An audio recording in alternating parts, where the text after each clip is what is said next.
یہ دیکھ سکتے ہو باب غزوۃ الہند، اصابتان دو لشکر احرزہم اللہ من النار، جنہیں رب نے آگ سے محفوظ کر دیا ہے۔ اصابت تغزو الہند، ان میں سے ایک لشکر وہ ہے جو غزوہ ہند کرے گا۔ میرے پاس بہت سی حدیثیں ہیں غزوہ ہند کی جن کے جدا جدا حوالہ جات ہیں۔ تم کہو اللہ مولانا ولا مولا لکم، کہ تم اپنا عزہ لیے پھرو، اللہ ہمارا مولا ہے، تمہارا کوئی مولا نہیں ہے، تمہارا کوئی مولا نہیں ہے۔ یہ سرکار نے کہلوایا صحابہ سے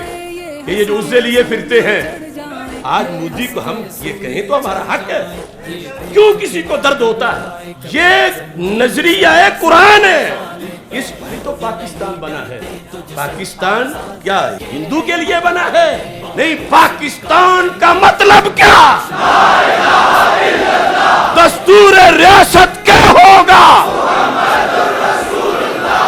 اور پھر صرف یہودی نہیں، مطلقاً کافر کا بھی ہے۔ یہودی نہیں، دست بولے گا، مودی چھپا ہوا ہے پیچھے۔ بیت المدراس یہود کے مرکز میں سرکار انہیں یہ بتانے گئے، وَاعْلَمُوا أَنَّ الْأَرْضَ لِلَّهِ وَلِرَسُولِهِ، ساری زمین اللہ کی ہے اور ساری زمین محمد عربی صلی اللہ علیہ وسلم کی ہے۔ حدیث تو سند کے ساتھ ہمارے پاس موجود ہے۔ وائٹ ہاؤس کا ترجمہ کیا بنتا ہے؟ ہاؤس بیت ہے نا، وائٹ ابیض ہے نا، تو سرکار کی حدیث میں ہے تفتحون البیت الابیض، تم بیت ابیض وائٹ ہاؤس کو فتح کرو۔ بسم اللہ الرحمن الرحیم۔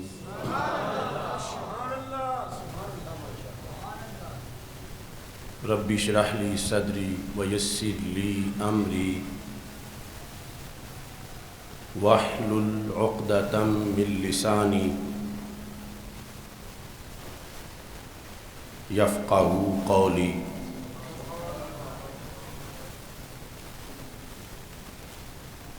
رضیت باللہ ربا وبالاسلام دینا وبمحمد صلی اللہ علیہ وسلم نبیا ورسولا۔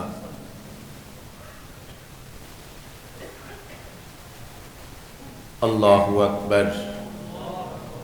اللہ اکبر، اللہ اکبر، لبیک لبیک لبیک یا رسول اللہ صلی اللہ علیہ وسلم۔ الحمدللہ الذی امرنا بالایمان والاسلام والصلاة والسلام علی حبیبہ سید الانام وعلی آلہ واصحابہ فی اللیالی والایام۔ اما بعد فاعوذ باللہ من الشیطان الرجیم، بسم اللہ الرحمن الرحیم۔ وَلَلْآخِرَةُ خَيْرٌ لَكَ مِنَ الْأُولَى، صدق اللہ العظیم وصدق رسولہ النبی الکریم الامین۔ ان اللہ وملائکتہ یصلون علی النبی یا ایہا الذین آمنوا صلوا علیہ وسلموا تسلیما۔ الصلاۃ والسلام علیک یا سیدی یا رسول اللہ وعلی آلک واصحابک یا حبیب اللہ۔ مولا صلی وسلم دائما ابدا علی حبیبک خیر الخلق کلہم، منزہ عن شریک فی محاسنہ فجوہر الحسن فیہ غیر منقاسم محمد تاج رسل اللہ قاطبۃ محمد صادق الاقوال والکلم محمد ذکرہ روح لانفسنا محمد شکرہ فرد علی الامم ربی صلی وسلم دائما ابدا علی حبیبک خیر الخلق کلہم۔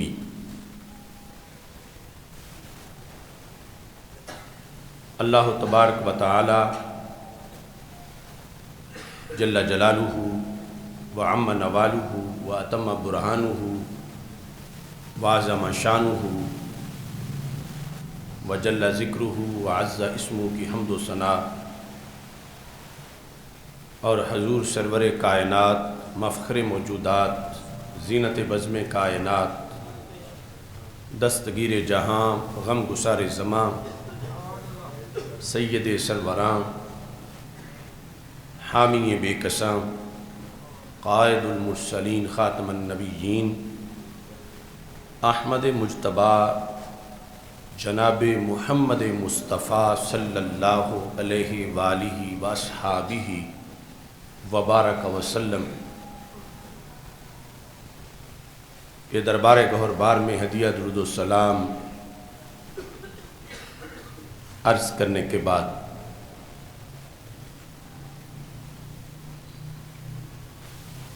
رب ذوالجلال کے فضل اور توفیق سے مرکز صراط مستقیم جامع مسجد رضائے مجتبیٰ میں خطبہ جمعۃ المبارک کے موقع پر غزوہ ہند کانفرنس کا انعقاد کیا جا رہا ہے۔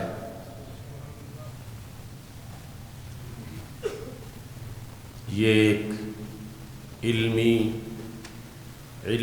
ایمانی روحانی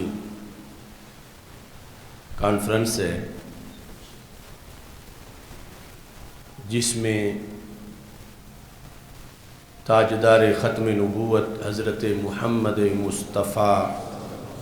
صلی اللہ علیہ وآلہ واصحابہ وبارک وسلم کی خصوصی تعلیمات کے ایک پہلو کو اجاگر کرنا مقصود ہے۔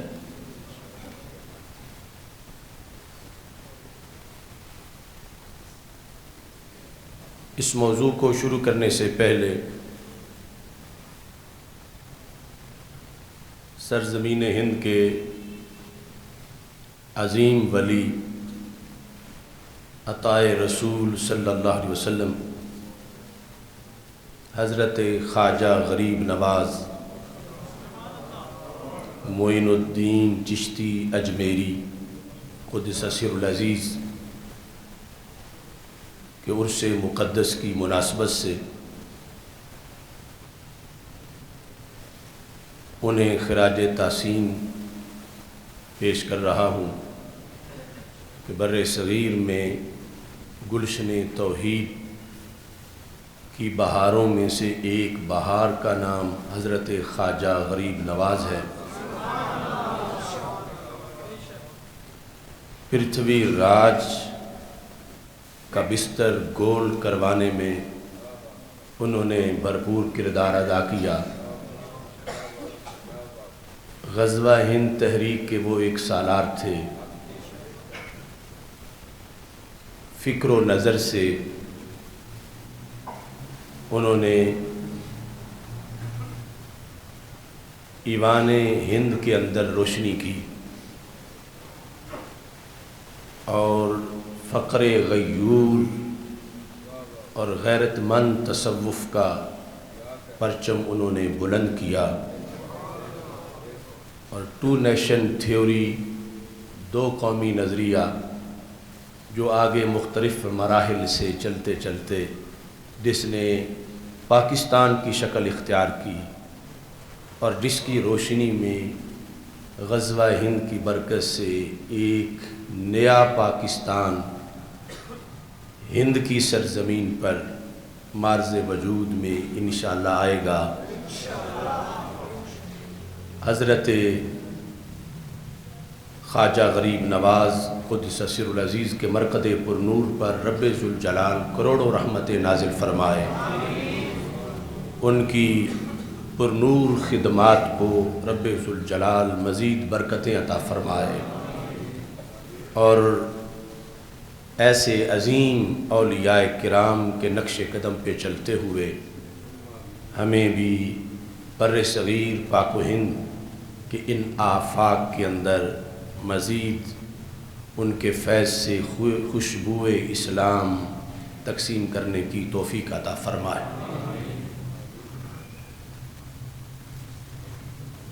غزوہ ہند کا لفظ ہمارے معاشرے میں کبھی نہ کبھی سنائی دیتا رہتا ہے، اور اس سلسلے میں لوگوں میں ایک جستجو تھی کہ کیا اس کی کوئی حقیقت بھی ہے یا نہیں، کسی حدیث میں ذکر بھی ہے یا نہیں، یا کوئی صحیح حدیث یا کتنی احادیث میں اس کا تذکرہ ہے۔ تو چونکہ اللہ تعالیٰ کے فضل و کرم سے آپ سارے حضرات تحریک صراط مستقیم کی جو علمی کاوشیں ہیں فہم دین اور اقامت دین کی صورت میں اور دیگر پروگراموں میں اس کو جانتے ہیں، تو اس لیے اس موضوع پر ہم نے ضروری سمجھا کہ قرآن و سنت کے جو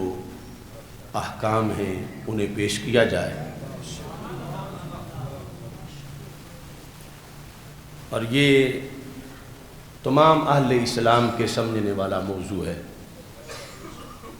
بالخصوص جو اسلامیان پاکستان ہیں اور جو اسلامیان ہند ہیں، بھارت میں جو رہنے والے مسلمان ہیں، ان کا بھی اتنا ہی موضوع ہے جتنا ہمارے لیے موضوع ہے کہ دل محبوب حجازی بستائیں، زین سبب با یک دیگر پیوستائیں، اور بالخصوص اس وقت کی افواج میں سے نظریہ قرآن کی سلطنت کی فوج، کیونکہ قرآن کے نظریے پر پاکستان معرض وجود میں آیا ہے مدینہ منورہ کی سٹیٹ کے بعد، اس ملک کی افواج کے ہر شیر جوان کے لیے غزوہ ہند کی تشریحات کو سننا اور اس سے اپنے جذبوں کو تقویت دینا نہایت ضروری ہے۔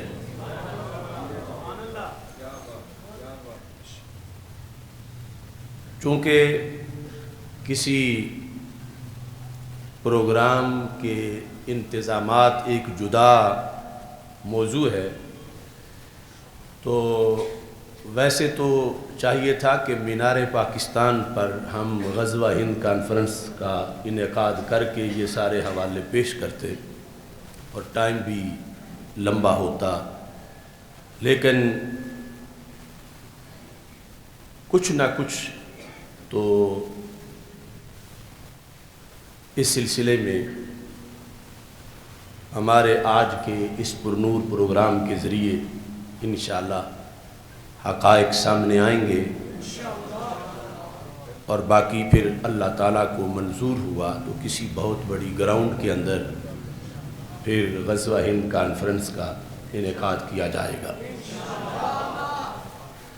اب یہ جتنی کتابیں میرے سامنے ہیں یہ ویسے نہیں رکھی ہوں، ان سب میں حوالے لگائے ہوئے ہیں، غزوہ ہند کے حوالے، اور یہ رات 3 بجے جب ایک جلسے سے فارغ ہو کے میں ترتیب دے رہا تھا، صبح ساری کتابیں نہیں لا سکا، اگرچہ پیش تو یہ بھی ساری نہیں ہو سکیں گی، لیکن بہت سی کتابیں ابھی چھوڑ آیا ہوں، اور اس وقت ٹائم چونکہ آگے عصر کا ہو جانا ہے، اس سے پہلے پہلے اپنے جمعے کے ٹائم میں کوشش کریں گے کہ اس کا ایک خلاصہ آپ کے سامنے پیش کیا جا سکے۔ ہم اس گفتگو کو اس شوق سے سنانا چاہتے ہیں کہ ہمارے اس جگہ کا نام ہمارے روحوں کے محبوب حضرت محمد مصطفیٰ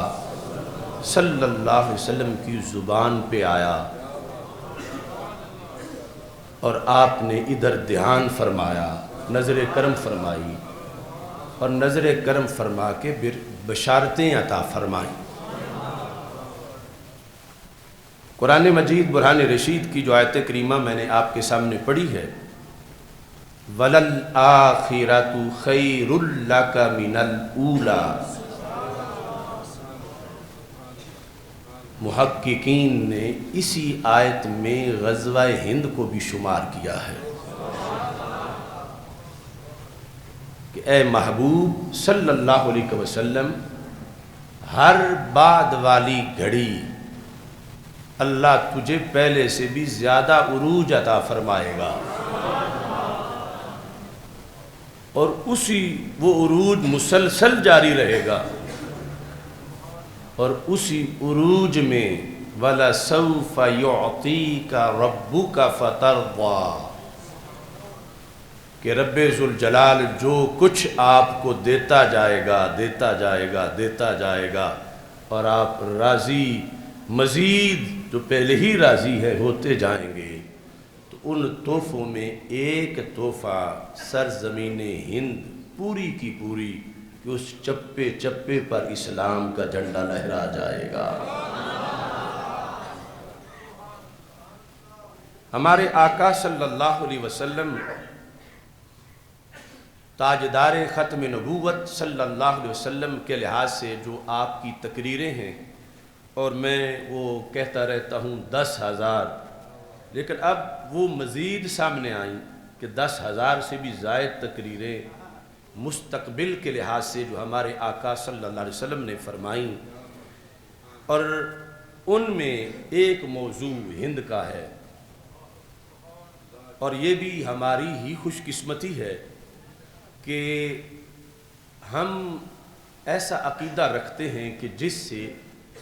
یہ احادیث بیان کرتے اور سنتے ہمیں خوشی بھی ہوتی ہے۔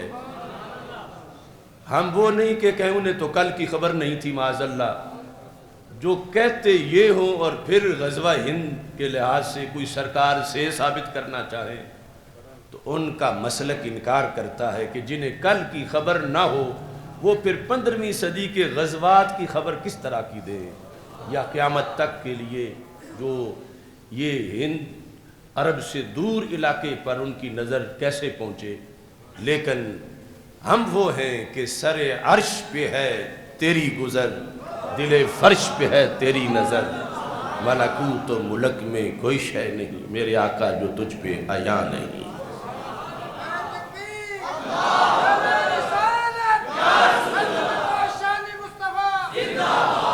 اس سلسلہ میں حضرت ثوبان رضی اللہ تعالیٰ عنہ سے روایت ہے کہ رسول اکرم صلی اللہ علیہ وسلم نے ارشاد فرمایا، ابھی غزوہ ہند کی حدیث سے پہلے، کہ یہ سرکار کا سبجیکٹ تھا اور آج بھی نظروں میں ہے، کہ سرکار فرماتے ہیں ان اللہ عز وجل زوال الارض، یہ مسند امام احمد میں حدیث نمبر 22,754 ہے، جلد نمبر 7 صفحہ نمبر 456 ہے، کہ سرکار فرماتے ہیں کہ رب ذوالجلال نے میرے لیے ساری زمین کو سمیٹ دیا۔ یعنی یہ اللہ تعالیٰ کے ہمارے آقا علیہ السلام پر انعامات ہیں کہ کبھی اپنی ذات دکھاتا ہے اور کبھی اپنی کائنات دکھاتا ہے، تو یہ ساری سرکار کی شانیں ہیں۔ اور پھر جس آنکھ نے رب کی ذات کو دیکھ لیا ہو پھر کائنات تو اس کی تمہید میں آ جاتی ہے۔ فرمایا رب ذوالجلال نے زوال الارض، دوسری جگہ ہے طوال الارض، میرے لیے زمین کو لپیٹ دیا، سمیٹ دیا۔ اگلے جو الفاظ ہیں فرأیت، میں نے دیکھا، تو پتہ چلا کہ یہ جو سمیٹنے والی بات ہے، سمیٹنا لپیٹنا دو طرح کا ہوتا ہے۔ مثلا صف آپ لپیٹتے جائیں تو اب تو جو چیز صف میں تھی چھپتی جائے گی، وہ پھیلی ہی ہوتی تو ساری صف نظر آتی۔ تو یہاں مقصد سرکار کو مشاہدہ کرانا ہے، زمین کے ہر چپے کا مستقل مشاہدہ، اگرچہ سرکار کی نگاہ سے تو وہ پوشیدہ ویسے بھی نہیں، لیکن یہ خاص معائنہ آبزرویشن روئے زمین کی کہ جس چپے پہ بھی کوئی عاشق نماز پڑھے گا، روزہ رکھ کے بیٹھے گا، اس کا گھر ہوگا، اسے یہ لذت ملے کہ میری کٹیا پر بھی نظر سرکار کی پڑی تھی پہلے۔ تو اس کا مطلب وہ ہے ریڈیوس کرنا، یعنی لپیٹنا نہیں نیچے اوپر، بلکہ پھیلی ہوئی چیز کو سمیٹتے سمیٹتے چھوٹا کرتے جانا۔ اور اس میں یعنی اللہ کی قدرت سے کوئی چیز بعید نہیں۔ سرکار فرماتے ہیں دوسری حدیث میں کہ رب ذوالجلال نے ساری زمین اٹھا کے سمیٹ کے میرے ہاتھ پہ یوں رکھ دی جیسے رائی کا دانہ ہوتا ہے۔ تو سمیٹنے والی ذات رب کی ہو تو کتنا سمیٹ سکتی ہے، وہ تو قادر مطلق ہے۔ اور دیکھنے والی ذات سرکار مدینہ صلی اللہ علیہ وسلم کی ہو اور دکھانے والا رب ذوالجلال ہو، تو سرکار فرماتے ہیں فرأیت مشارقها ومغاربها، میں نے جب رب نے زمین کو سمیٹا تو میں نے زمین کے مشارق بھی دیکھ لیے، مغارب بھی دیکھ لیے۔ مشرق اور مغرب، مشارق اور مغارب، ویسے ہم تو یہ بھی سوال ہو سکتا ہے کہ ایک مشرق ہوتا ہے اور ایک مغرب ہوتا ہے، تو چونکہ گرمیوں سردیوں میں مختلف موسموں میں سورج کے غروب اور طلوع کی جگہ تھوڑی تھوڑی بدلتی رہتی ہے، تو ہر جگہ سے طلوع کے لحاظ سے ایک علیحدہ مشرق ہے اور ہر جگہ غروب کے لحاظ سے ایک علیحدہ مغرب ہے۔ اسی واسطے رب المشارق والمغارب، اللہ کا فرمان یا رب المشرقین والمغربین، وہ جو ہے، تو اس بنیاد پر ہمارے آقا صلی اللہ علیہ وسلم بتانا چاہتے تھے کہ میں نے کس انداز میں ساری زمین کو دیکھا کہ زمین ایک تو ویسے ہاتھ کی ہتھیلی پر رائی کے دانے کی طرح اس نگاہ کے نیچے ہے، اور یہ جو خاص مشاہدہ ہے کہ جس طرح بلا تشبیہ و تمثیل آج ویڈیو میں کوئی چیز ٹی وی کی سکرین پر دکھانا شروع کرتے ہیں، آہستہ آہستہ وہ پھیلتی جاتی ہے یا سمٹتی جاتی ہے۔ اب سورج کا مشرق اور مغرب ہر گھڑی بدلتا رہتا ہے، کس طرح کہ کہیں اب غروب ہو رہا ہے اور کہیں اب طلوع ہو رہا ہے۔ 24 گھنٹے میں مسلسل یہ اس کی حالت بنتی رہتی ہے۔ تو اس طرح سورج جس وقت زمین کا راؤنڈ پورا کرتا ہے تو ہر چپے سے گزر چکا ہوتا ہے۔ تو سرکار فرماتے ہیں کوئی ایک مشرق و مغرب نہیں، رب نے تو مجھے اس زمین کے ہر چپے کا دیدار کرایا، یعنی اس کو شرف مجھ سے بخشا گیا کہ میں نے ساری زمین کو دیکھا۔ فرأیت مشارقها ومغاربها، اب اس دیکھنے کا کوئی مقصد بھی تھا، اور وہ ہزاروں مقصد ہیں، سرکار نے ذکر بھی کر دیا۔ فرمایا میں نے جو مشرق و مغرب دیکھے تو اے میرے غلاموں میں تمہیں بتا رہا ہوں میں نے پھر کیا دیکھا، تاکہ سننے والے اگلوں کو پہنچائیں۔ فرما وَإِنَّ مُلْكَ أُمَّتِي سَيَبْلُغُ مَا زُوِّيَ لِي مِنْهَا، فرما میں آج تجھے خبر دے رہا ہوں کہ میری امت کا ملک وہاں تک پہنچے گا جہاں زمین کا آخری کنارہ ہے۔ یعنی یہ تعلیمات نبوی میں ہے، یعنی فتوحات۔ فرمایا یہ جو دیکھا تو صرف یہ نہیں دیکھنا تھا کہ سمندر کتنے ہیں، خشکی کتنی ہے، شہر کتنے بنیں گے، کیا صورتحال ہوگی۔ فرمایا جو کچھ اب تھا اور جو کچھ قیامت تک ہونا تھا وہ سب کچھ اس میں نے یہ بھی دیکھا کہ میری امت کے فاتحین بڑھتے بڑھتے بڑھتے بڑھتے مشرق کی طرف بھی بڑھے ہیں، مغرب کی طرف بھی بڑھے ہیں، چلتے چلتے بالآخر مشرق کی بھی آخری حد آ گئی ہے، مغرب کی بھی آخری حد آ گئی ہے۔ میں نے اپنی آنکھوں سے دیکھ لیا کہ میری امت جو ہے وہ پوری کائنات کے چپے چپے کی بالآخر حکمران بن جائے گی۔ ملک کا لفظ ہے، ملک اور ملک میں بڑا فرق ہے۔ اب جس کا گھر ہے پاکستان میں، اس کا اس گھر پر ملک ہے، مگر ملک کسی اور کا ہے، حکومت اور اقتدار وہ ہے ملک۔ تو ملک سے بڑا ملک ہوتا ہے، یعنی ملک والے کو ہو سکتا ہے جو وہ کنٹرول والا آ کے گرفتار کر کے خود اب اس جگہ پہ بیٹھ جائے آ کے، تو ملک والے کا ملک کدھر گیا؟ ملک بالآخر مغلوب بھی ہو سکتا ہے، اور ملک جو ہے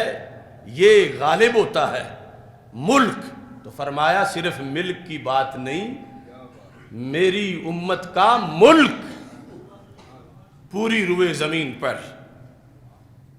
میں اپنی امت کے ملک کی خبر دے رہا ہوں۔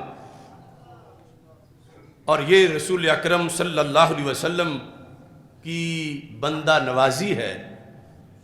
فرمایا وَإِنَّ مُلْكَ أُمَّتِي، میری امت کا ملک۔ اور ساتھ بخاری میں 4 جگہ وہ حدیث شریف ہے کہ جس میں یہ واضح کر دیا کہ یہ جب میری امت کے مجاہد اور غازی فتح کریں گے تو یہ نہیں کہ کوئی غصب کر رہے ہیں، فرمایا اپنا قبضہ واپس لیں گے۔ انہیں کوئی غاصب نہ کہے، انہیں کوئی ظالم نہ کہے۔ کیوں؟ بیت المدراس یہود کے مرکز میں سرکار انہیں یہ بتانے گئے، 4 جگہ بخاری میں حدیث شریف ہے، وَاعْلَمُوا أَنَّ الْأَرْضَ لِلَّهِ وَلِرَسُولِهِ، ساری زمین اللہ کی ہے اور ساری زمین محمد عربی صلی اللہ علیہ وسلم کی ہے۔ ہم نہیں رہنے دیں گے تمہارے پاس زمین، ہماری اپنی ہے، تم قبضہ گروپ ہو، اور تمہیں ملے گی تب جب میری غلامی کا پٹا گلے میں ڈالو، میرا کلمہ پڑھ لو، تو پھر تمہیں بھی وراثت مل جائے گی۔ اور اگر تم کلمہ نہیں پڑھو گے، مسلم نہیں بنو گے، مومن نہیں بنو گے، تو پھر مزارع بن کے تو رہ سکو گے لیکن مالک بن کے نہیں رہ سکو گے، کیونکہ زمین تمہارے باپ دادا کی نہیں، زمین اللہ کی ہے اور اللہ کے رسول صلی اللہ علیہ وسلم کی۔ یہ صحیح بخاری میں ہمارے آقا صلی اللہ علیہ وسلم کا فرمان ہے، اور کتنا وسیع ویژن ہے کہ میرے ماننے والے یہ نہ سمجھے کہ اسلام کی زمین یہ مسجد کی 2 کنالے ہیں، یا اسلام کی زمین مدرسہ کے 4 مرلے ہے، نہیں، پوری زمین بنائی رب نے ہے تو میری خاطر بنائی ہے۔ اسی لیے تو یہ مفہوم اس سے نکل رہا ہے کہ پرتو تیرے ہاتھ کا مہتاب کا نور، چاند بھی چاند بنا پا کے اشارہ تیرا۔ اقبال کہتا ہے چشم ہستی صفت دیدائے آما ہوتی، دیدائے کن میں گر نور نہ ہوتا تیرا. تو ایک چیز بیک وقت دو ذاتوں کی ہو تو مشترک ہی ہو سکتی ہے. بیک وقت ایک کنال دو حضرات کی ہے, دو ایک ایکڑ دو ذوات کا ہے, تو یا یہ ہوگا کہ دونوں کی 4 کنالیں ہیں, یا یہ ہوگا کہ ایک کی 2 ہے دوسرے کی 6 ہے, یا کوئی اس طرح کی صورتحال ضرور ہوگی. ایسا نہیں ہو سکتا کہ بیک وقت 8 کی 8 ایک کی بھی ہو اور 8 کی 8 دوسرے کی بھی ہو, وہی 8. کیونکہ ملک میں تعدد نہیں ہو سکتا, جو ایک کا ہے وہ دوسرے کا نہیں, جو دوسرے کا ہے وہ ایک کا نہیں. لیکن قربان جائیں یہاں فرمایا ساری زمین بیک وقت خدا کی بھی ہے اور مصطفیٰ کی بھی ہے صلی اللہ علیہ وسلم. یہ اب یہاں نظریہ توحید ہمارا چلے گا. دوسرے جنہیں قدم قدم پہ شرک فوبیا ہے, تو سرکار کی حدیث کہہ رہی ہے وَاعْلَمُوا أَنَّ الْأَرْضَ لِلَّهِ وَلِرَسُولِهِ. یہ کہتے ہیں ایک چیز تم کیسے جب اللہ کی ہے تو اور کسی کی مانو گے تو شرک ہو جائے گا. تو سرکار فرما رہے ہیں ساری زمین بیک وقت اللہ کی بھی ہے اور اللہ کے رسول صلی اللہ علیہ وسلم کی بھی ہے. سمجھ نہیں آ رہی تھی تو بریلی شریف سے میرے امام کی آواز آئی, میں تو مالک ہی کہوں گا کہ ہو مالک کے حبیب, کہ محبوب و محب میں نہیں میرا تیرا. اب اس پر ہی بیک وقت دونوں ذاتوں کی ہو سکتی ہے, ورنہ نہیں ہو سکتی. ورنہ پھر آدھی آدھی ہو کہ عرب کی سرکار کی ہو, عجم کی اللہ کی ہو, یا عجم کی سرکار کی ہو, عرب کی اللہ کی ہو, یا کوئی افریقہ کسی کا ہو, ایشیا کسی کا ہو. سرکار فرماتے نہیں, بیک وقت ساری زمین اللہ کی ہے اور اللہ کے رسول صلی اللہ علیہ وسلم کی ہے. اور پھر ان کے ماننے والوں کا یہ تحفہ ہے. دوسرے قابض ہیں, قبضہ گروپ ہے, اور جب مالک اپنی واپس لیں گے تو یہ ظلم نہیں, یہ تو قبضہ چھڑایا جا رہا ہے. تو اس بنیاد پر ہمارے آقا صلی اللہ علیہ وسلم کی اس سلسلہ میں دوسری حدیث جو موجم اوسط میں ہے, حضرت عبداللہ بن عباس رضی اللہ تعالیٰ عنہ فرماتے ہیں کہ ہمارے آقا علیہ السلام نے فرمایا اورد علی ما ہوا مفتوح لامتی بعدی. فرمایا میرے سامنے رب نے رکھ دیا کہ میری امت نے میرے وصال کے بعد جو جو فتوحات کرنی ہیں. اورد عرض ہوتا ہے پیش کرنا, اس عارض ایگزیبیشن کو, نمائش کو کہتے ہیں, یا معرض شو کیس کو کہتے ہیں جس میں کوئی چیز دکھانے کے لیے رکھی گئی ہو. اوریدا مجھ پر پیش کی گئی کیا چیز, علیہ ما ہوا مفتوحن, 1-2 صدیوں میں جو فتح ہونا ہے نہیں, فرمایا قیامت تک جو فتح ہونا ہے, وہ جو کچھ فتح ہونا ہے وہ سب کچھ مجھے دکھایا گیا. اور دکھانے کے ساتھ لِأُمَّتِي بعدی, یعنی میرے ہوتے ہوئے جو فتوحات ہیں ظاہری آیات میں وہ تو اور ہیں, یہ جو دکھایا گیا جو میرے وصال کے بعد امت نے کام کرنا ہے. اور اس میں یہ بھی فرمایا کہ جب مجاہد بڑھ رہے ہوں گے آگے تو یہ نہ سمجھے کہ ان کے آقا انہیں دیکھ نہیں رہے. جب ان کے قدموں کی نچلی زمین میں نے دیکھی ہے تو مجاہد کو میں نے پھر کیسے نہیں دیکھا. اس واسطے وہ مجاہد جو دجال کے خلاف حضرت عیسیٰ علیہ السلام کی قیادت میں اس امت کے لڑیں گے, سرکار نے فرمایا انی لأعرف اسماءہم, میرے سامنے ان کے ناموں کی لسٹ ہے, میں جانتا ہوں ان کو.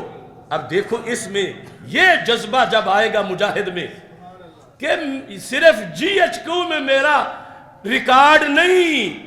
نگاہ نبوی میں بھی میرا نام ہے.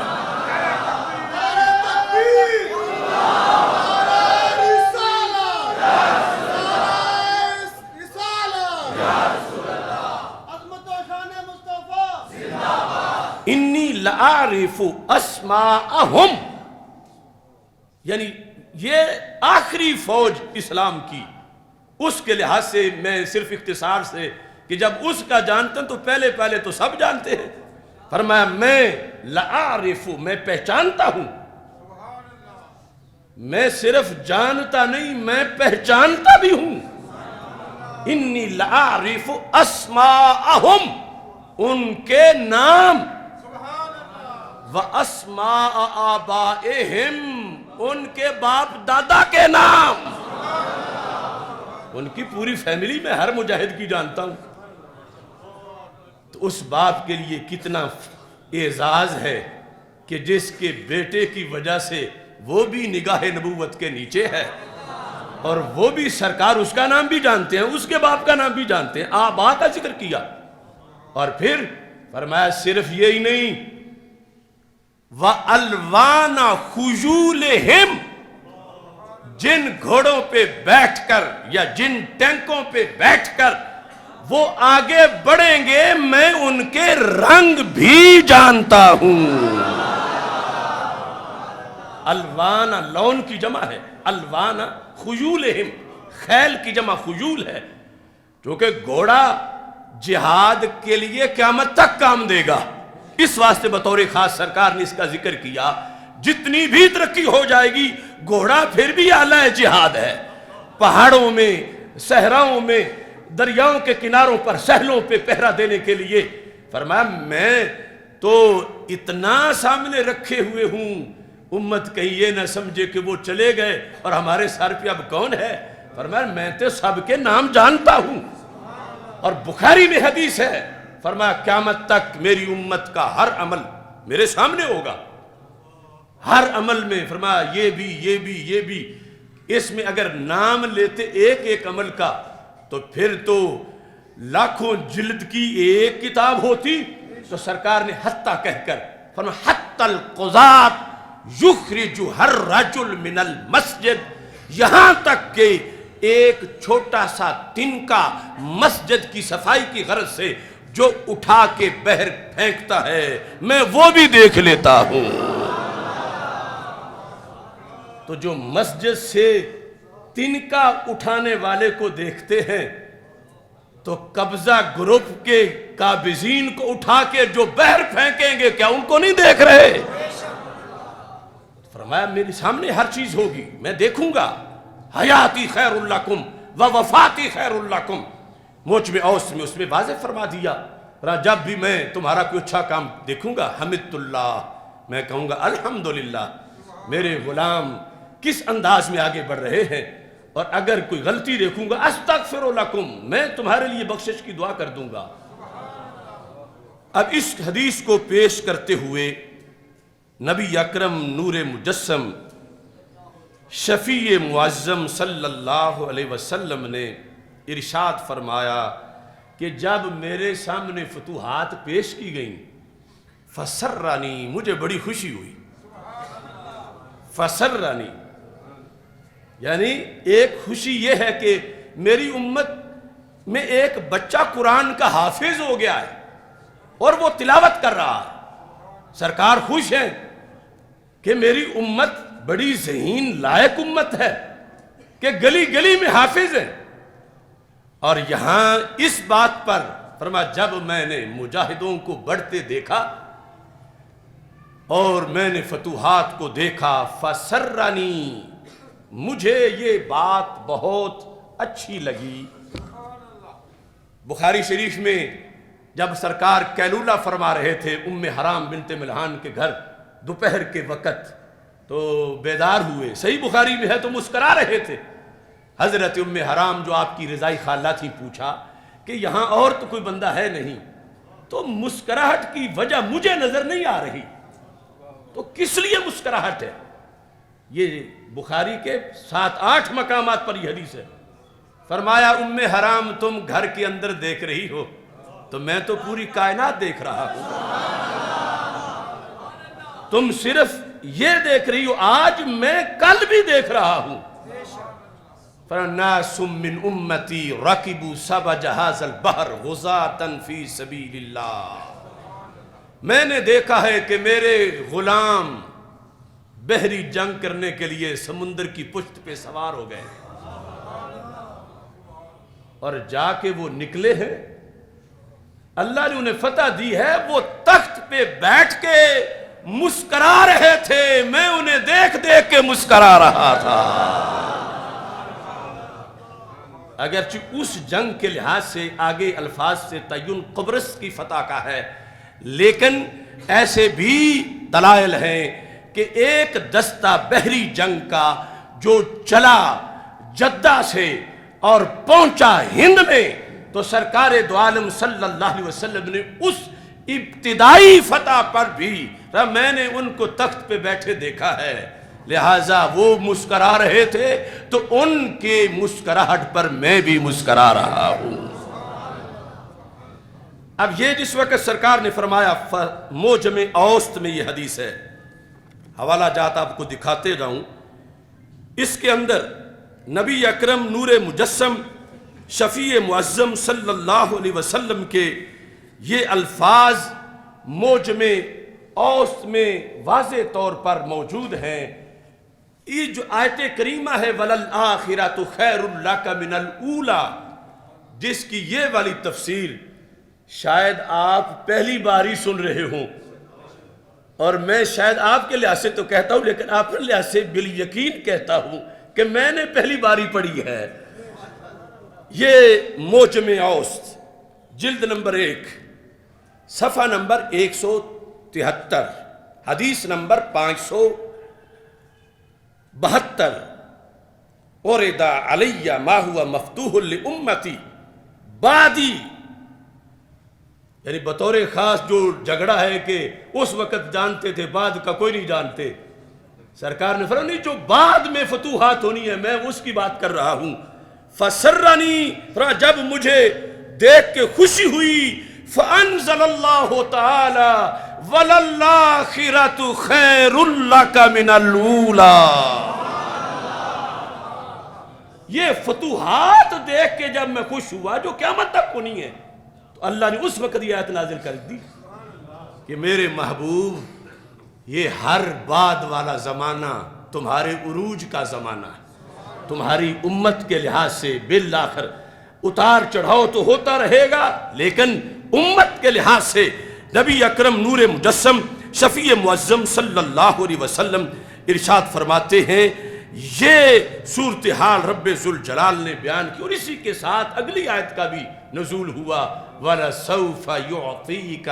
رَبُّكَ فَتَرْضَى۔ محبوب تجھے رب اتنا دیتا جائے گا، اتنا دیتا جائے گا کہ تم راضی ہو جاؤ گے۔ چونکہ کوئی چیزیں سرکار تو یقیناً راضی ہیں، مگر کچھ معاملات ایسے ہیں کہ جب ان کا وقوع بعد میں ہونا ہے تو پھر ان کے لحاظ سے رضا کا اس بات بھی بعد میں ہونا ہے کہ وہ چیز جب پوچھی جائے اس پہ راضی ہو، تو اس کا جواب ہاں میں راضی ہوں، تو وہ جب آئے بعد میں تو سوال بھی بعد میں ہے، جواب بھی بعد میں ہے، کیونکہ اسی میں ہوگا فتح کے اندر کہ جب سرکار کہتے ہیں ساری امت میری جنت جائے گی تو میں کہوں گا رب میں راضی ہو گیا ہوں، کیونکہ وہ منظر ہی جدا ہے، تو ناراض پہلے بھی نہیں، لیکن اس خاص بات کے لحاظ سے یہ ارشاد فرمایا۔ تو نبی اکرم نور مجسم شفیع معظم صلی اللہ علیہ وسلم نے اس حدیث کے اندر یہ اس کا شان نزول بیان کر دیا، اور شان نزول بیان کرتے ہوئے ہمارے آقا صلی اللہ علیہ وسلم نے اس کے لیے مکمل وضاحت کے دوسرے بیان بھی صادر فرمائے۔ اب یہ جو حدیث بطور خاص غزوہ ہند کے لحاظ سے ایک نہیں کئی احادیث ہیں، اب ان میں سے پہلی حدیث شریف میں پڑھنے لگا ہوں۔ حدیث نمبر 1 یہ صحاح ستہ میں سے نسائی شریف میں ہے۔ نسائی شریف کے اندر پورا اس کا باب ہے، یہ دیکھ سکتے ہو، باب غزوۃ الہند، باب غزوۃ الہند، غزوہ ہند کا باب۔ اگر محدثین ویسے بھی کسی باس میں کوئی حدیث لکھ دیں تو پھر بھی حدیث تو حدیث ہی ہے، لیکن جب عنوان لکھ کے نیچے لکھیں تو پھر یہ مطلب ہوتا ہے اس حدیث سے مجھے یہ سمجھ آیا، اس حدیث کے بارے میں میرا موقف یہ ہے، اس حدیث کے مضمون سے میرے نزدیک یہ ثابت ہو رہا ہے۔ تو امام نسائی رحمۃ اللہ علیہ نے باب غزوۃ الہند کے اندر کئی حدیثیں لکھیں۔ پہلی حدیث میں جو پڑھ رہا ہوں وہ حضرت ثوبان رضی اللہ تعالی عنہ سے مروی ہے، اور سند میں یہ لکھا ہے ان ثوبان مولا رسول اللہ صلی اللہ علیہ وسلم۔ لفظ مولا جس طرح آقا کے بارے میں بولا جاتا ہے تو غلام کے بارے میں بھی بولا جاتا ہے۔ وہ ثوبان جو سرکار کے غلام تھے، یعنی ویسے تو ہم سارے ہی غلام ہیں اور اس وقت میں سارے ہی غلام تھے، لیکن آگے دو کیٹیگریز تھی، کچھ احرار تھے، حر تھے، اور کچھ جو غلامی کا سلسلہ پیچھے سے آ رہا تھا اور آگے اسلام نے ان کی آزادیاں کی۔ یہ ثوبان وہ ہیں جو رسول اکرم صلی اللہ علیہ وسلم کے غلام ہیں، خاص طور پر خدمتگار، ساتھ رہنے والے۔ انہوں نے اس حدیث کو بیان کیا کہ نبی اکرم صلی اللہ علیہ وسلم نے ارشاد فرمایا عصابتان من امتی احرزہم اللہ من النار، دو لشکر میری امت میں ایسے ہوں گے احرزہم اللہ من النار، وہ دونوں پوری کی پوری فوجیں جنتی ہوں گی، ان میں ایک بھی جہنمی نہیں ہوگا۔ احرزہم اللہ من النار، آگ سے رب انہیں بچائے گا، دوزخ میں وہ نہیں جائیں گے۔ دو لشکر میری امت میں ایسے آئیں گے میرے بعد، احرزہم اللہ من النار، رب ان کو آگ سے محفوظ رکھے گا۔ اس لشکر میں نام ہونا ہی جنت کی ٹکٹ ہے۔ کون کون سے؟ فرما عصابۃ تغزو الہند، ایک تو وہ لشکر جو غزوہ ہند کرے گا، عصابۃ تغزو الہند وعصابۃ تکون مع عیسی ابن مریم علیہ السلام، دوسرا وہ لشکر جو حضرت عیسیٰ علیہ السلام کی قیادت میں جہاد کرے گا دجال کے خلاف۔ تو میرے آقا صلی اللہ علیہ وسلم نے فرمایا کہ یہ دونوں لشکر، ان کی یہ سپیشلائزیشن ہے، اگرچہ یہ لوگ میرے صحابہ نہیں ہوں گے، بہت بعد میں ہوں گے۔ صحابہ کا تو جنتی ہونا ویسے ہی کنفرم ہے، لا تمس النار مرانی اور مرانی، سرکار نے فرمایا جس نے حالت ایمان میں مجھے دیکھ لیا جہنم نہیں جائے گا، اور جس نے ان کو دیکھ لیا وہ بھی نہیں جائے گا۔ حدیث صحیح ہے۔ تو یہاں یعنی بعد میں یوں تھوک کے لحاظ سے جنت ملے تو فرمایا یہ دو فوجیں ایسی ہیں، اس میں نام آ گیا، کوئی شریک ہو گیا اس جہاد کے اندر تو اس کی جنت بھی کنفرم ہے۔ میں گارنٹی دے رہا ہوں، سرکار فرماتے ہیں کہ وہ بندہ جنتی ہے۔ اب یہاں پر اس وضاحت کی ضرورت ہے پہلے کہ یہ اوپر ہیڈنگ ہے غزوہ ہند، اور پھر احادیث میں یہاں تغزو الہند اور دوسری میں ہے غزوہ ہند، پورا وہی لفظ۔ تو اس لحاظ سے کچھ لوگوں کے ذہن میں یہ سوال آتا ہے کہ غزوہ بعد میں، غزوہ تو وہ ہوتا ہے کہ جس میں رسول اکرم صلی اللہ علیہ وسلم خود تشریف فرما ہو عملاً، اس میں تو وہ غزوہ ہوتا ہے۔ اس سلسلہ میں وضاحت بڑی ضروری ہے۔ غزوہ کے لحاظ سے اصل میں جو چیز ہم بچپن میں پڑھ لیں یا سکول کی کتابوں میں پڑھ لیں وہ تو لگتا ہے جیسے کوئی قرآن کی آیت سے حکم پڑھ لیا ہے۔ تو یہ کبھی سوچا ہے کہ یہ جو غزوہ کی تعریف ہے اور سریہ کی تعریف ہے ظاہر آیت میں تو نہیں تو کیا کسی حدیث میں ہے؟ کہ رسول اکرم صلی اللہ علیہ وسلم نے فرمایا ہو کہ جس جنگ میں میں شامل ہوتا ہوں اسے غزوہ کہا کرو، اور جس کو میں بھیجوں اسے سریہ کہا کرو، تو ایسی کوئی حدیث نہیں، لیکن اصطلاح ہے، اصطلاح غلط نہیں، اصطلاح صحیح ہے، اور اس اصطلاح کی پھر آگے تفصیل ہے۔ اس سلسلہ میں مواہب لدنیا کے اندر ان اصطلاحات پر بحث کی گئی، اور پھر مواہب لدنیا کی یہ جو شرح زرقانی ہے اس میں اس کی تفصیلات بیان کی گئیں۔ یہ اس کی دوسری جلد کے اندر اس چیز کو ذکر کیا گیا۔ اس میں یہ بات واضح ہے، کہتے ہیں جہاں یہ بحث ہے کہ نبی اکرم صلی اللہ علیہ وسلم نے 27 غزوات فرمائے، اور ایک روایت کے مطابق 47 سریہ تھے، 27 غزوات اور 47 سرایا وہ تھے، تو یہاں پر انہوں نے وضاحت کی، امام زرقانی نے، کہتے ہیں وَقَدْ جَرَتْ عَادَةُ الْمُحَدِّثِينَ وَأَهْلِ السِّيَرِ،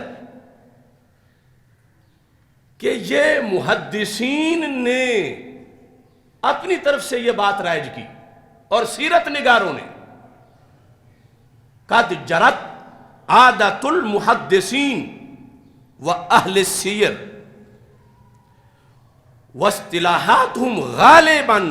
أَن يُسَمُّوا كُلَّ عَسْكَرٍ حَضَرَهُ النَّبِيُّ صلی اللہ علیہ وسلم بِنَفْسِهِ الْكَرِيمَةِ غَزْوَةً، کہ محدثین نے اور سیرت نگاروں نے یہ اصطلاح بنائی، اور وہ بھی کلی نہیں، تغلیباً اکثری اصطلاح ہے، بالکلیہ نہیں، اکثریت کے لحاظ سے، کہ جس میں بنفسہ الکریمہ سرکار دو عالم صلی اللہ علیہ وسلم بنفس نفیس تشریف فرما تھے، تو کیا کیا؟ کہا انہوں نے نام رکھا غزوہ، محدثین اور سیرت نگاروں نے۔ لہذا یہاں پہلے نمبر پر جس طرح حدیث کی قسمیں ہیں، حدیث مرفوع ہے، مقطوع ہے، ضعیف ہے، غریب ہے، منقطع ہے، تو یہ کوئی وحی میں نہیں آئی، نہ حدیث میں آئیں، محدثین نے بنائیں، اور پھر آگے ان کے ضابطے ہیں۔ تو اس بنیاد پر کوئی آیت، کوئی حدیث ایسی نہیں ہے کہ جس میں یہ ہو کہ غزوہ وہی ہوتا ہے جس میں سرکار دو عالم صلی اللہ علیہ وسلم بنفس نفیس خود موجود ہوں، اور آج اگر اس کو غزوہ کہے تو اس حدیث کی خلاف ورزی ہو جائے، ایسا ہرگز نہیں ہے۔ اور دوسری طرف سرکار کی اپنے لفظ ہے غزوۃ الہند، تو ایک محدث اور سیرت نگار کی بات بڑی ہے یا سرکار کی بات بڑی ہے؟ تو محدث اور سیرت نگار نے یہ بنایا، اور اس میں بھی واضح طور پر، اب دیکھو امام بخاری سے بڑا محدث کون ہوگا؟ امام بخاری نے جو اپنی بخاری شریف میں کتاب المغازی، غزوات کی کتاب لکھی، تو یہ فتح الباری کی نامی جلد میں جو کتاب المغازی ہے بخاری شریف کی، تو امام بخاری نے کئی ایسے ہیں سریہ، لیکن امام بخاری نے غزوہ لکھا ہے وہ سریہ، سرکار اس میں تشریف نہیں لے گئے، لیکن امام بخاری نے اس کا ہیڈنگ غزوہ دیا ہے، تو پتہ چلا یہ اصطلاح بنی بھی بخاری جیسے محدثین کے بعد ہے۔ اور اس کی واضح مثال ہے باب غزوۃ الرجی وریل وذکوان وبئر معونہ، یہ سارے سریہ ہیں، لیکن امام بخاری نے غزوہ کے لفظ کے ساتھ ان کو بیان کیا ہے۔ لہٰذا یہ ایک اصطلاح، اس کی ہم خلاف ورزی نہیں کرتے کہ اس کو رد کرے، وہ ٹھیک ہے، لیکن اسے یوں سمجھ لیا جائے کہ اس کے مقابلے میں سرکار کی حدیث کے لفظ آئے ہوئے ہوں تو بندہ شک میں پڑا رہے، تو یہ درست نہیں ہے۔ اور اصطلاح بھی وہ ہے کہ امام بخاری جیسے اماموں نے اس اصطلاح کی پابندی نہیں کی کہ سرکار ہوں تو پھر ہی غزوہ بولنا ہے ظاہری طور پر، بلکہ جن لشکروں میں اس وقت ظاہری حیات میں سرکار نہیں تشریف لے جاتے تھے، امام بخاری نے ایسے سریوں کو بھی لفظ غزوہ کے ساتھ بیان کیا ہے۔ اور اس میں یہ بات بھی بڑی اہم ہے جو فتح الباری میں امام عسقلانی نے لکھی ہے، یہ جلد نمبر 7 کے اندر اس کا ذکر 354 صفحے پر ہے، کہ کہتے ہیں کہ یہ جو لفظ ہے ہم بچپن سے پڑھتے آئے ہیں غزوہ غزوہ، تو اس کا لغوی معنی کیا ہے؟ وہ کہتے ہیں وَأَصْلُ الْغَزْوِ الْقَصْدُ، کہ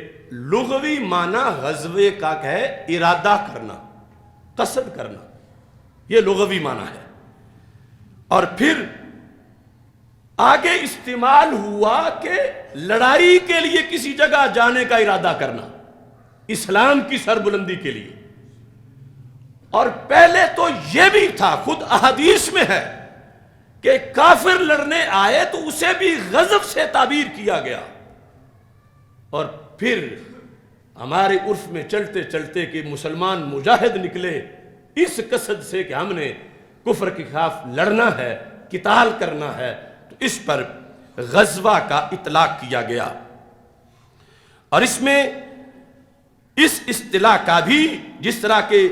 زرقانی میں وہ جو سیرت نگاروں کی اصطلاح ہے انہوں نے ذکر کیا، لیکن آگے اس کی وضاحت بھی کی۔ اور امام عسقلانی کہتے ہیں کہ غزوہ کے لیے یہ بھی ضروری نہیں ہے کہ ضرور وہ کفر کی زمین ہو اور بندہ وہاں لڑنے جائے تو پھر غزوہ اسے کہا جائے، یعنی نہ سرکار کا خود موجود ہونا ضروری ہے اور نہ اس سرزمین کا کفر کی سرزمین ہونا ضروری ہے، بلکہ انہوں نے کہا کہ جب مشرکین مکہ لڑنے آ گئے تھے مدینہ منورہ تو غزوہ احد ہی کہتے ہیں نا اس کو، تو وہ تو اسلام کی زمین تھی۔ اور ایسے ہی غزوہ خندق غزوہ ہے، حالانکہ وہ زمین تو یعنی اس وقت نامینیٹ ہونے کے لحاظ سے بھی ایک تو ویسے سب ہے، لیکن کہیں قبضہ ہوا کافروں کا تو مسلمان لڑنے گئے۔ ضروری نہیں کہ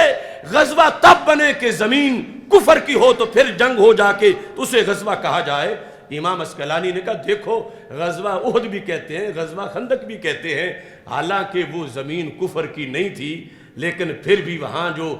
کفر کے خلاف لڑنے کے لیے گئے ان کے اس جہاد کو غزوہ ہی کہا جا رہا تھا۔ اس میں نبی اکرم نور مجسم شفیع معظم صلی اللہ علیہ وسلم کی توجہ تو یقیناً حاصل ہے کہ سرکار کی امت نکلی ہوئی ہو جہاد کے لیے اور سرکار دیکھ نہ لے۔ وہ تو حدیث میں پیش کر چکا ہوں کہ مسجد سے تنکا اٹھانے والا سرکار کو نظر آ جاتا ہے تو قبضہ کی جگہ سے کافر کو اٹھا کے باہر پھینکنے والا کیوں نہیں نظر آئے گا؟ اور پھر زمین سمٹ کے یوں ہے جیسے ہاتھ کی ہتھیلی پہ رائی کا دانہ ہوتا ہے۔ اس لحاظ سے سرکار کی نظر کرم تو ہے،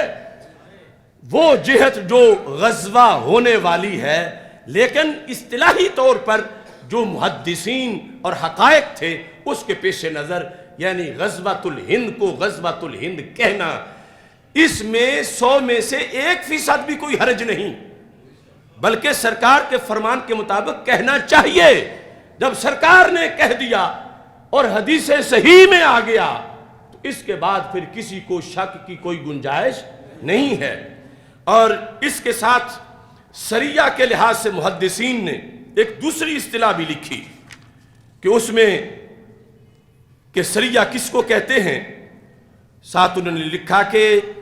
لِأَنَّهَا تُخْفَى ذِهَابُهَا، سریہ وہ ہوتا ہے جو اعلانیہ فوج نہ جا رہی ہو، چھپ کے جا رہی ہو، اس کا جانا چھپایا جائے تو پھر سریہ ہوتا ہے۔ یہ لکھا مواہب لدنیا کے اندر۔ اور پھر لفظ سر سے پھر را مشدد اس کی پڑھنا پڑے گی۔ بہرحال اس کو جو سریہ کا دوسرا معنی ہے وہ راجح ہے یعنی سرکار کی ظاہری حیات میں جس لشکر میں سرکار خود تشریف فرما نہیں تھے اس کے لحاظ سے سریہ بولنا بھی جائز ہے، اور امام بخاری کے موقف کے مطابق غزوہ بولنا بھی جائز ہے، اور بعد والے جو ہیں ان کے لحاظ سے بھی غزوہ کا اطلاق کرنا درست ہے۔ اور اس میں پھر آگے شرعی طور پر اس کی لیمیٹیشن کو بھی بیان کیا گیا کہ سریہ اس کو کہتے ہیں من 100 الی 500، 100 سے لے کر 500 تک جس میں فوجی ہوں، مجاہد ہوں، اس کو سریہ کہا جائے گا۔ اگر 500 سے زیادہ ہو تو پھر اس کو سریہ نہیں کہا جائے گا، اس کے لحاظ سے لفظ جو ہے وہ علیحدہ ہیں۔ اور وما زاد علی ال500 یقال لہ منصر، سین کے ساتھ، اگر 500 سے زیادہ ہوں لشکر میں مجاہد تو اس کو منصر کہا جاتا ہے سین کے ساتھ، اور اگر اس سے زیادہ ہوں 500 سے بڑھتے بڑھتے 800 سے بڑھ جائیں تو پھر عربی میں اس کو جیش کہا جاتا ہے۔ یعنی یہ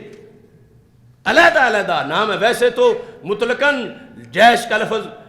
فوج پر، لشکر پر بول دیا جاتا ہے، لیکن اصطلاح کے لحاظ سے یہ ہے۔ اور جب بڑھتے بڑھتے 4000 سے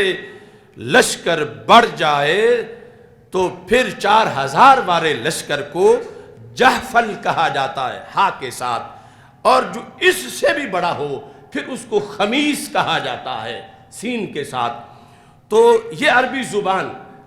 اس کے مختلف الفاظ لشکر کے لحاظ سے، جس طرح اب ہم کہتے ہیں اتنے برگیڈ فوج ہے، اتنے ڈویژن فوج ہے، تو اس وقت کی اصطلاحات کے لحاظ سے یہ مختصر میں نے آپ کے سامنے ذکر کیا۔ اب یہاں اس حدیث کے اندر جو میں نے آپ کے سامنے پہلی حدیث بیان کرنا شروع کی ہے، اس کا ترجمۃ الباب غزوۃ الہند ہے، باب غزوۃ الہند، اور اس کی فنی حیثیت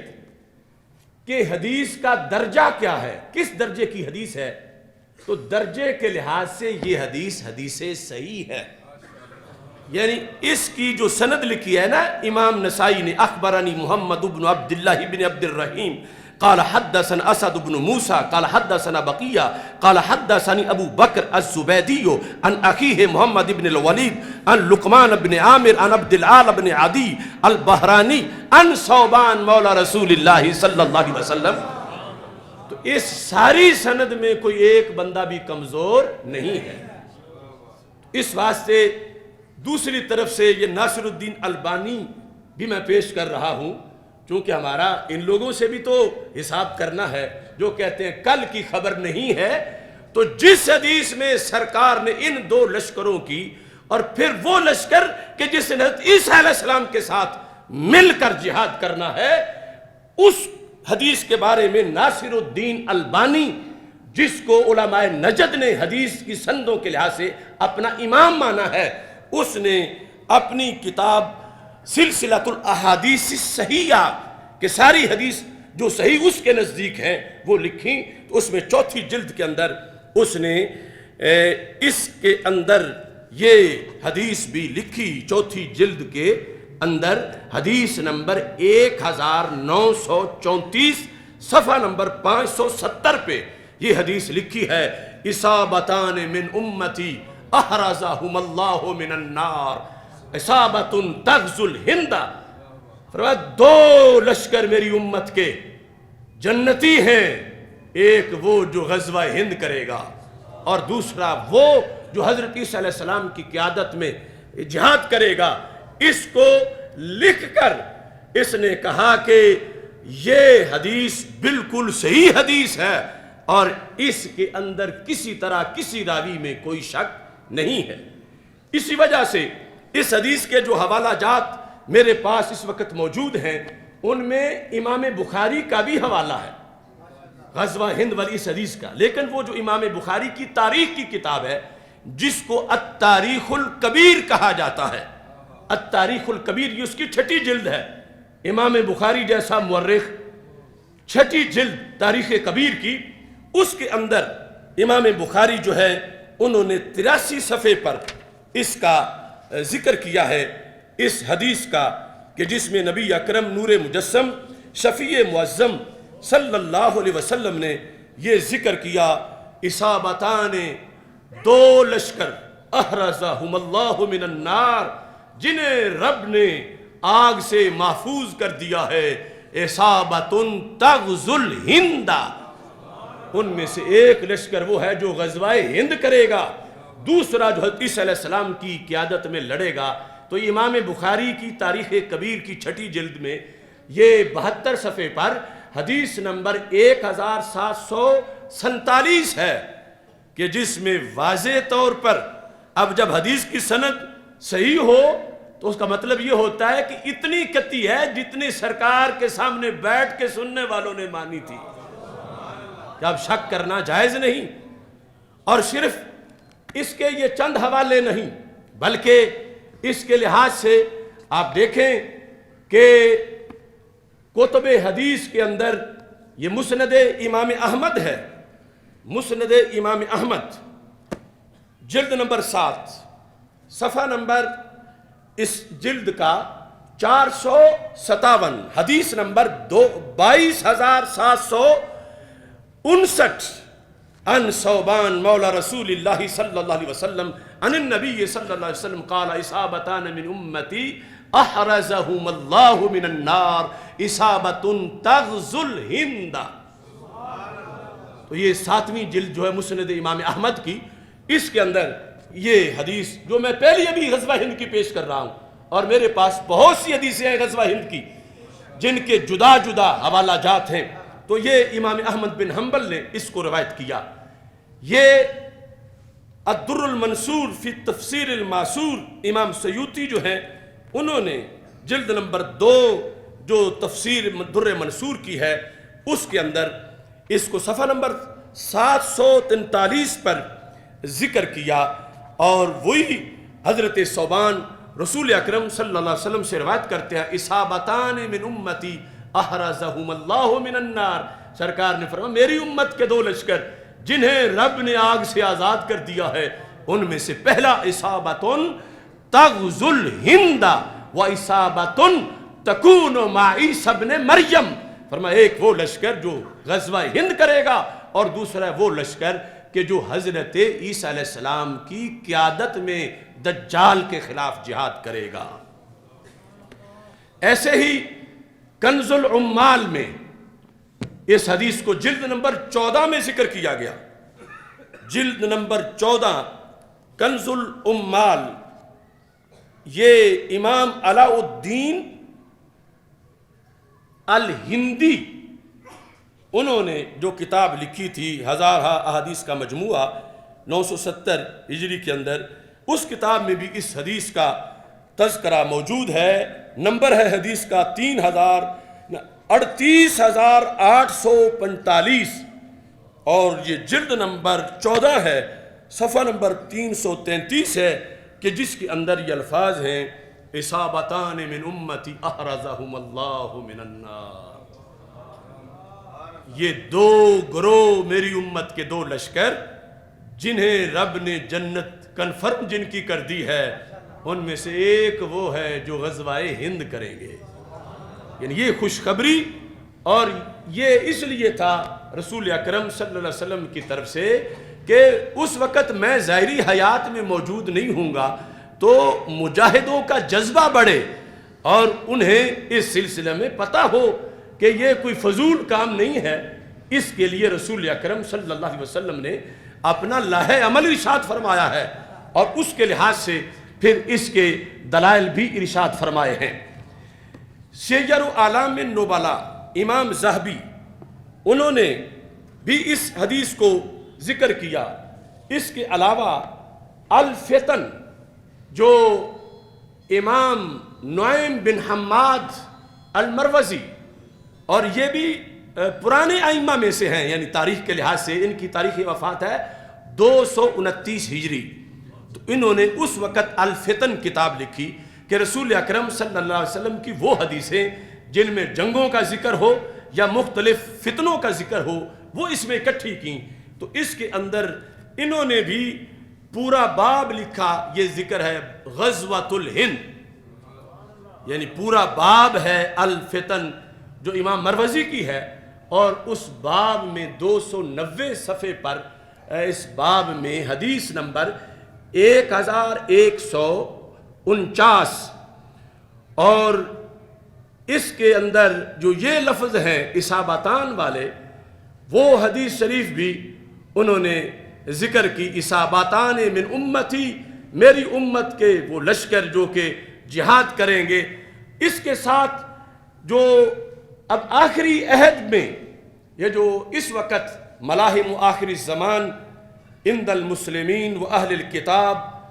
یہ ڈاکٹر یاسر بن عبد الرحمن عرب سے یہ چھپنے والی جو کتاب ہے، اس کے اندر بھی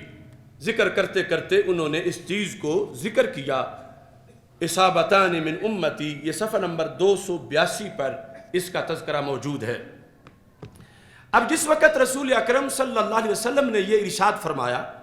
تو صحابہ نے اس چیز کو نوٹ کیا خصوصی طور پر کہ ہم نے ادھر بھی جانا ہے اور یہ کام بھی کرنا ہے. اس سلسلہ میں دوسری احادیث پیش کرنے سے پہلے یہ جو فتوح البلدان ہے امام بلازری کی، اس کے اندر لکھا ہے کہ حضرت فاروق اعظم، چونکہ حضرت صدیق اکبر رضی اللہ تعالیٰ عنہ کا جو دور تھا وہ تو ابتدائی جو وہاں پر منکرین زکوٰۃ تھے اور مدعیان نبوت تھے اور اس طرح کے فتنے تھے، اسی میں گزر گیا. تو حضرت فاروق اعظم رضی اللہ تعالیٰ عنہ نے سروے کروایا ادھر کے معاملات کا کہ ادھر غزوہ ہند کا سرکار نے فرمایا ہوا ہے اور ہم نے کرنا ہے. تو یہاں باب ہے بلازری کی فتوح البلدان میں فتوح السندھ، غزوہ ہند فتوح السندھ. اس غزوہ ہند کے لفظ پر بھی ہماری اللہ کے فضل سے بہت تحقیق ہے کہ لفظ، اس تحقیق میں لفظ سندھ پرانا ہے،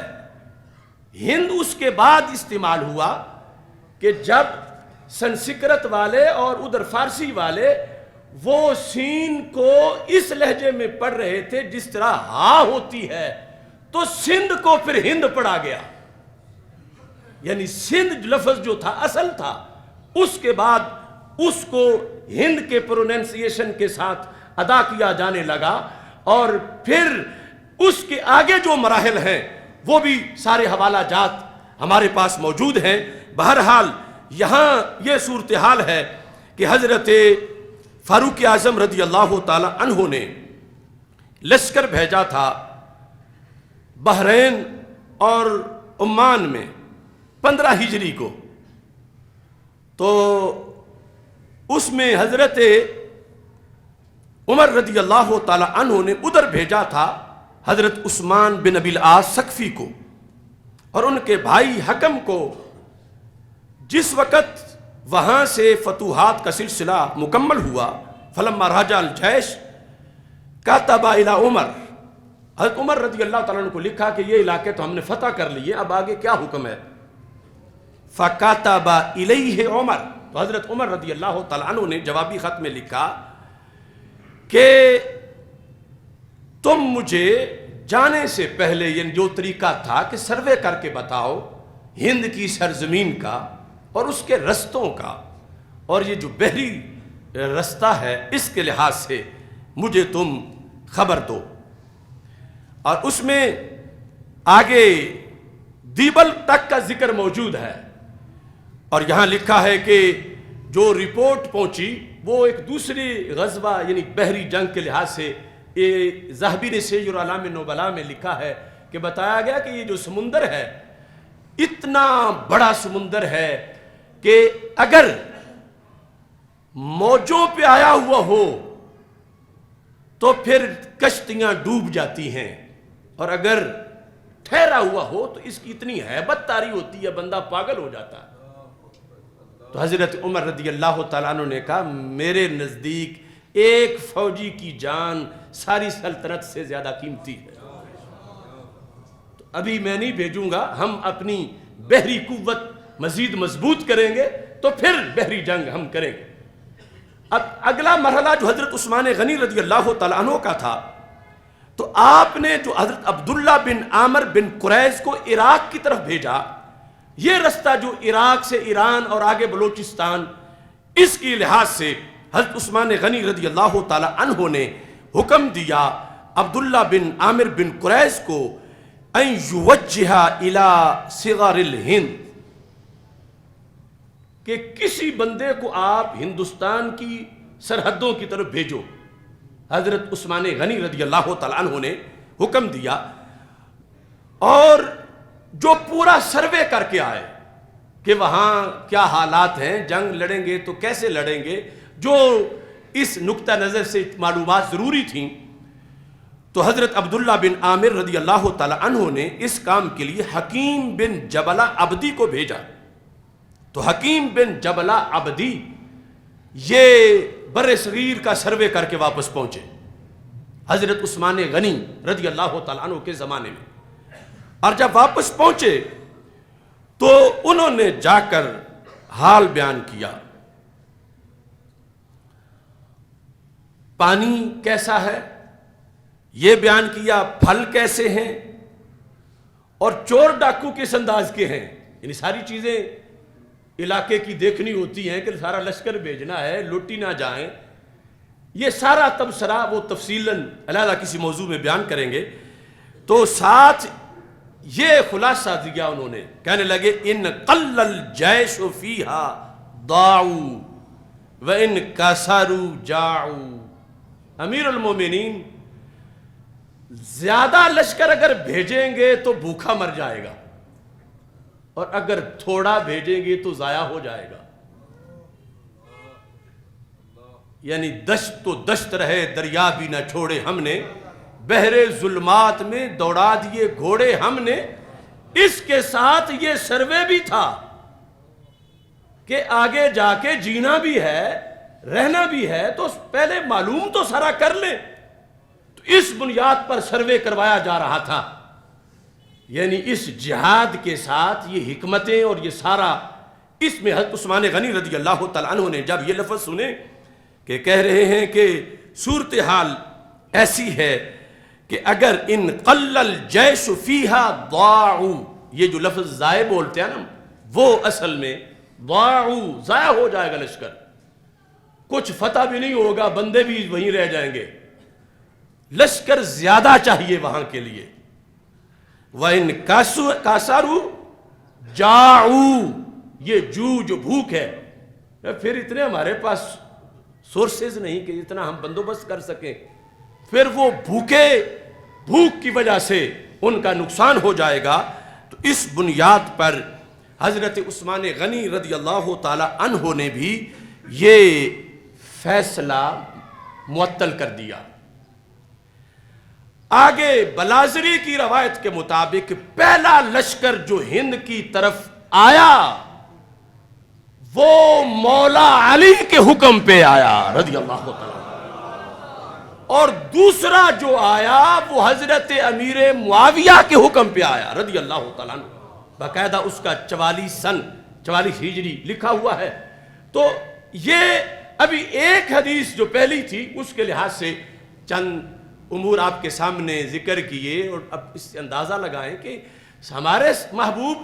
تو کوئی جگہ اندھیری چھوڑ کے ہی نہیں گئے کہ آج ہمیں ضرورت ہو تو ہم کہیں یہاں بلب نہیں لگایا تھا اور یہ چوک تو پتہ ہی نہیں چل رہا کہ دائیں مڑنا ہے بائیں مڑنا ہے سامنے جانا ہے۔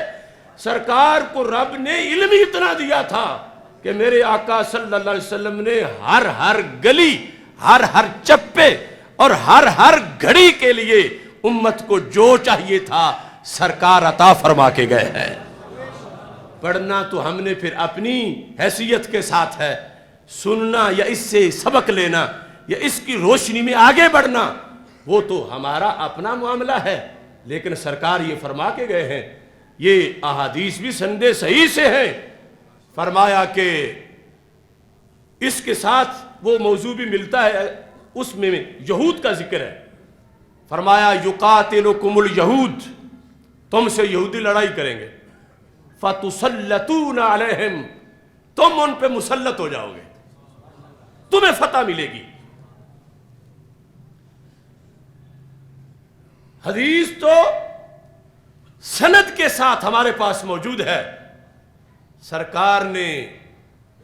ذرہ بھر بھی آگے پیچھے نہیں، فکس کر کے آپ مجھے بتائیں وائٹ ہاؤس کا ترجمہ کیا بنتا ہے؟ ہاؤس بیت ہے نا، وائٹ ابیض ہے نا، تو سرکار کی حدیث میں ہے تفتحون البیت الابیض، کہ تم بیت ابیض وائٹ ہاؤس کو فتح کرو گے، سند کے ساتھ۔ یہ نہیں کہ آپ کسی مکتبے والے نے کوئی لفظ عربی کے چھاپ دی ہو، لیکن اس میں شرط جو تھی، اقبال بھی کہتا ہے نا فضائے بدر پیدا کر، فرشتے تیری نصرت کو اتر سکتے ہیں گردوں سے کتار اندر کتار اب بھی۔ تو وہ جو ہے نا حدیث، سرکار فرماتے ہیں یہاں تک کہ پتھر بولے گا تال یا مسلم ھذا یہودی ورائی فقتل ہو، مسلمان آجا یہودی چھپا ہوا ہے میرے پیچھے، آجا آجا یہودی چھپا ہوا ہے، اس کو قتل کر دے۔ تو جس لشکر کے سپاہی پتھر بھی بن جائیں، اور دوسری حدیث میں درخت بولیں گے، اور پھر صرف یہودی نہیں، مطلقاً کافر کا بھی ہے، یہودی نہیں درخت بولے گا، مودی چھپا ہوا ہے پیچھے۔ لیکن یہ یہودی اور مودی کے بارے میں بولیں گے تب کہ جب تم اتنا یہود سے نفرت کرو کہ تمہارے در و دیوار بھی نفرت کریں، تو پھر درخت بولیں گے، اور اگر تم سینے سے لگاؤ تو پھر پتھر تو نہیں بولیں گے۔ اگر تم صرف مودی کو مود پینے والا کہنے والے کی سرزنش کرو تو پھر درختوں کو کیا مجبوری ہے بولنے کی، پتھروں کو کیا مجبوری ہے؟ ہاں، اپنا قبلہ سیدھا کرو رب ذوالجلال کی طرف، اور اپنی توجہ کرو آمنہ کے لال کی طرف انشاءاللہ۔ تو چند منٹوں کا معاملہ ہے۔ تو یہ ایک جھلک غزوہ ہند کی میں نے آپ حضرات کے سامنے پیش کی، تو اسے چاہیے بڑے فورم پر بیان کرنا چاہیے، کسی گراؤنڈ میں